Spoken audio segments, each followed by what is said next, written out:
Tell motherfuckers this shit all the time. Don't be playing with these goddamn cars. You good? Yep. I gotta get you on YouTube. What's up? I gotta get you on YouTube. What the fuck?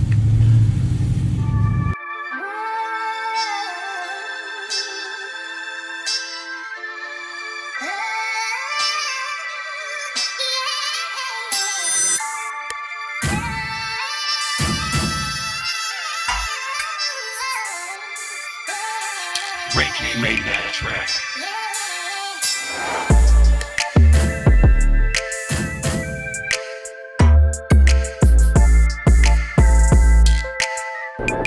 $250,000. That's the number of high-speed police pursuits that occur every year in the United States.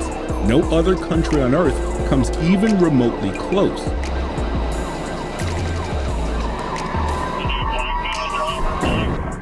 According to the California Highway Patrol, only 57.6% of the fleeing suspects were apprehended, leaving 42.4% of suspects to successfully evade arrest, and that number is only growing.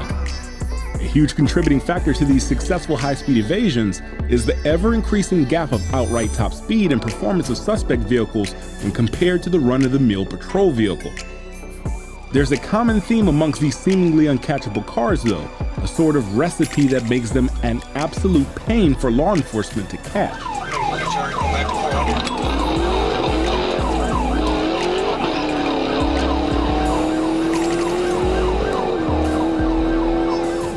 These ingredients don't consist of an ostentatious bright red Ferrari. Rather, the best getaway cars are those that can balance brutal acceleration, ridiculous top speed, and inconspicuous looks that only a trained eye can distinguish from a normal commuter.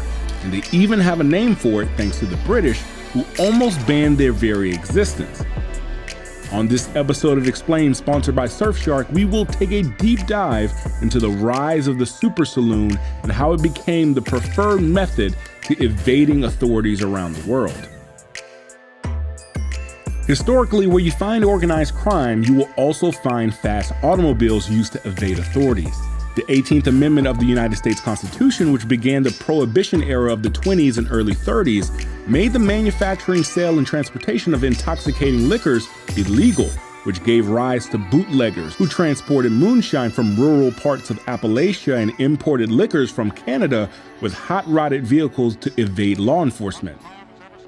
Their specialty was the Ford Model 18, which was more expensive and nearly identical to the Ford Model B used by law enforcement, but ditched the meager 50 horsepower inline four-cylinder for a flathead V8 that produced a healthier 65 horsepower and later up to 85 horsepower. According to bootleggers at the time, it was fast enough to stay one step ahead of the law, rugged enough for the mountain roads, and had a big enough trunk and back seat to squeeze in moonshine.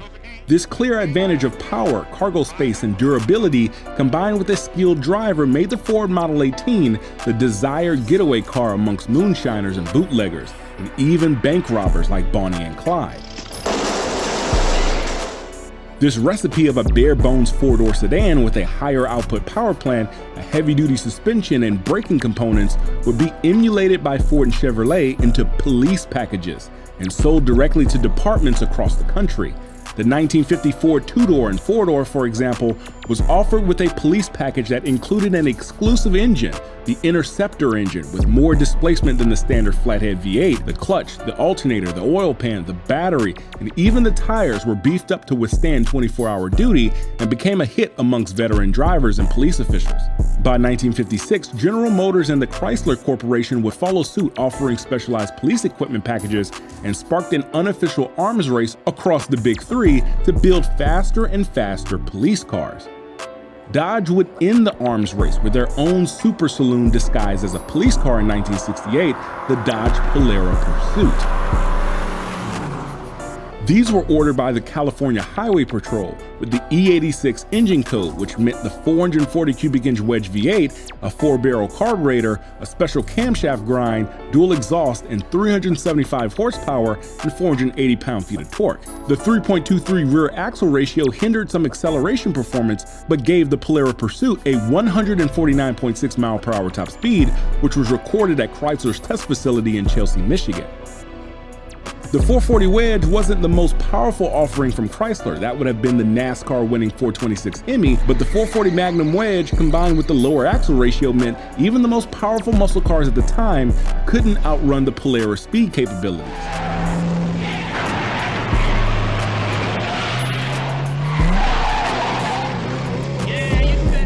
This philosophy of brutally fast and high-tech for the time police cruisers wasn't adopted universally around the world, especially in the United Kingdom. British police cars were smaller, more nimble, and less elaborately equipped than their American counterparts, and preferred manual gearboxes versus the slushy automatic. Back in the States, the super saloon explosion in the late 90s to early 2000s was slow to reach American manufacturers. Body-on-frame, solid rear axle, high-performance sedans like the Impala SS with its Corvette LT1 small block were essentially a 9C1 Chevy Caprice police car in civilian attire. The Mercury Marauder and its more sophisticated dual red cam modular V8 from the Mustang Mach-1 was a more impressive version of the Crown Victoria Police Interceptor, but still very reminiscent of its police car DNA. They didn't outclass their law enforcement counterparts by much of a margin, not until Dodge would reintroduce the Charger in 2006 on the Chrysler LX chassis. Law enforcement agencies quickly flocked to the Charger Pursuit package as it was more stable at high speeds than the Crown Victoria or Caprice, given its Mercedes E-Class engineered independent rear suspension, and offered a 5.7-liter Gen 3 Hemi V8 from the Road and Track or RT trim of the civilian Charger that made 340 horsepower, and a Mercedes 5-speed automatic which gave it a 150-mile-per-hour top speed, finally eclipsing the 1969 Polaris Pursuit after nearly 4 decades. Alongside the Road and Track-based Pursuit, the SRT8 or Street and Racing Technology variant was available to the civilian market only, which completely outclassed the Pursuit Charger. The 6.1-liter Hemi was in essence a hot-rodded 5.7-liter Hemi with a laundry list of upgrades like its stronger cast iron block, larger bore diameter, a forged steel crankshaft, higher compression from 9.6 up to 10.2 to 1, more aggressive camshaft grind, and cylinder heads that flowed exceptionally for a pushrod design. The new Hemi power plant gave 85 more reasons why it was the go-to super saloon, and thieves would quickly catch on. Older cars before the mid-90s were commonly the victim of thieves since the only anti-theft system was door locks and a keyed ignition lock cylinder. Thieves would bypass the ignition lock cylinder and complete the circuit to the ignition, giving power to the ECU and the starter motor without the need of a key. Newer cars like the SRT8 Charger have a transponder in the key that is coded specifically to the car's anti-theft computer. Even if the car is hot-wired, the anti-theft computer locks the ECU from firing the injectors and spark plugs, rendering the car unstartable and useless. This eliminated random low-level thefts, but then became a target for specialized criminals who knew how to exploit the security system. Thieves would carry blank uncoded keys and key programming computers. From there, they would program a new key after entering the special security code, and within a minute or so, they were off with the SRT8. According to the National Insurance Crime Bureau, the most popular model year of Charger thefts were the 2006, the first model year that came out, and police pursuits began to rise as criminals are more likely to evade police than giving up, especially while already in a stolen vehicle.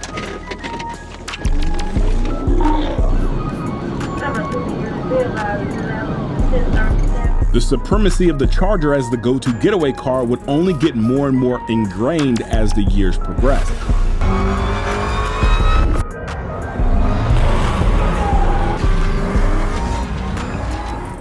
The SRT engines got consistently more powerful, going from a 6.1-liter Hemi to a 6.4-liter Hemi. Even higher trim models like the Hellcat introduced a 6.2-liter Hemi with a 2.4-liter twin-screw supercharger, making 707 horsepower, and later getting a bigger 2.7-liter supercharger and 797 horsepower.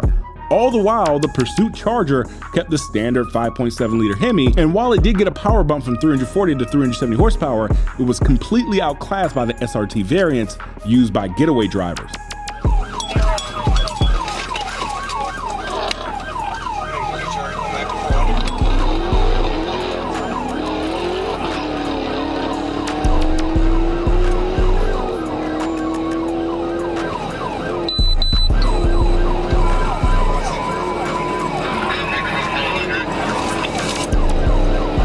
Another overlooked quality of the Charger was that the V6 GT trim, a 5.7-liter Daytona, a 6.4-liter Scat Pack, a 6.2-liter supercharged Hellcat, and even the 800-horsepower Red Eye looked identical, helping them blend in with similar traffic and much harder to apprehend if law enforcement ever lost the line of sight.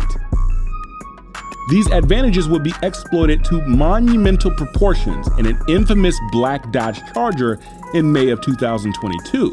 Trooper Jacob Bird began pursuit of a black Dodge Charger that was speeding in a residential neighborhood in Little Rock, Arkansas, and as soon as the chase began, it was over. The Charger was gone. 45 minutes later, it was spotted by Trooper Alan Johnson a couple miles east on the Wilbur D. Mills Freeway and would escape again.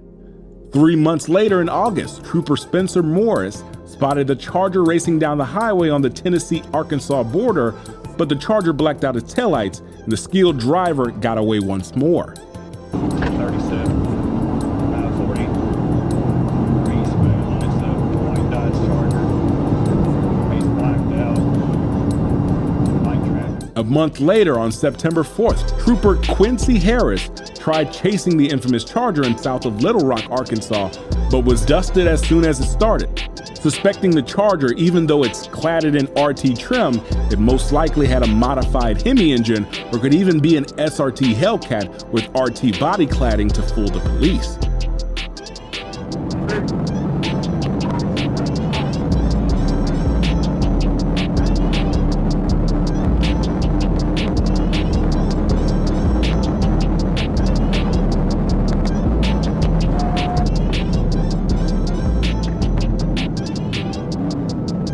2 weeks later, on the same highway as the second pursuit in May, the black Charger would toy with the police, purposefully pulling over for a traffic stop, and as soon as Trooper Monte Hernandez touched the back of the car, he was gone.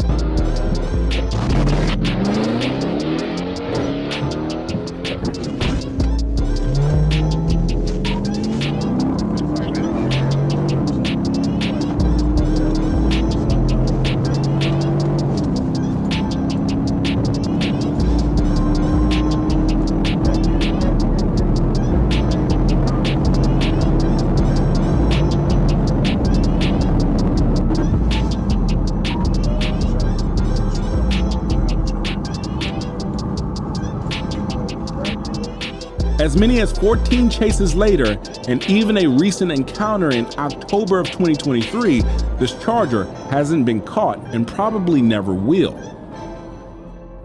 The blackout Charger is in essence America's RA40 Lotus Carlton, a car that was uncatchable for its era, and getting within 100 feet of it is because the driver let you. Both were built on very common saloons of their time, one modified by Lotus Engineering to be the world's fastest saloon, and one most likely modified in his garage to evade law enforcement for shits and giggles. While the RA40 Carlton's legendary existence came to an end in 1994, the blackout Charger is still alive, and there's no telling if the next black Charger with a loud exhaust you see is just an average Mopar enthusiast or the infamous blackout Charger. And remember, if you ever want to be uncatchable and not risk prison time, it's just easier to sign up for Surfshark. So look in the description down below. Thanks Surfshark for sponsoring this video. It keeps the content free.